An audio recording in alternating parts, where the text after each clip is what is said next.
Almost 2 years after losing 4 relatives to COVID-19, the Ndzondo family says the scars are still deep. What hit the family hardest was not being able to give their relatives a dignified send-off in the traditional sense because of COVID-19 restrictions.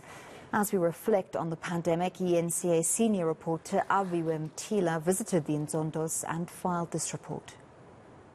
It was not easy at all, even today to me. When I think about it, I can't take it. It's so painful. Vuyokazi Ndzondo reflects on losing 4 senior family members within the space of 6 months in 2020.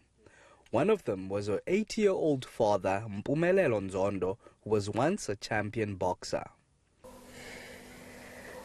When they has opened the car door, the casket was covered with plastic. Imagine how that feels to see your father as if he was nothing.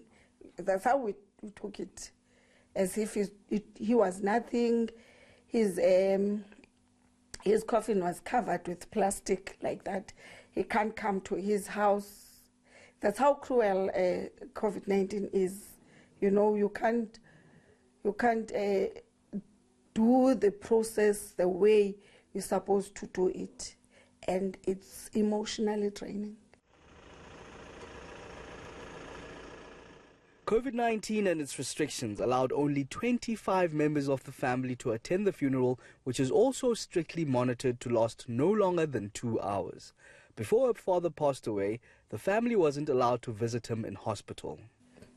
You feel yourself lonely in hospital. You are ill. And it's, you know, when you see your people, you get that support, you get that strength, you know, and we are going to try most and talk with you, and we encourage you, we support you, we motivate you, so that now you fight, you know. When you are alone, you don't get those things.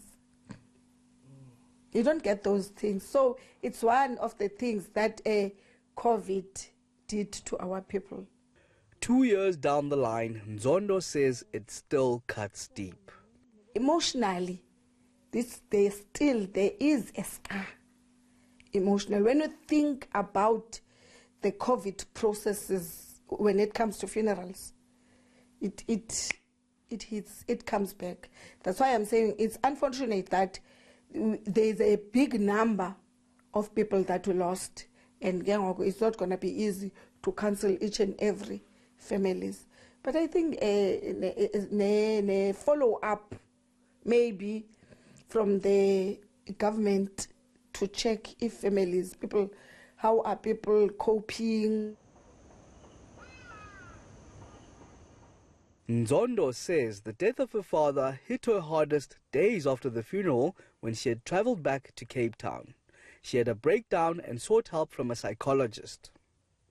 Hers is just one story behind almost 100,000 COVID-19 deaths recorded in South Africa. Aviwe Mtila, East London.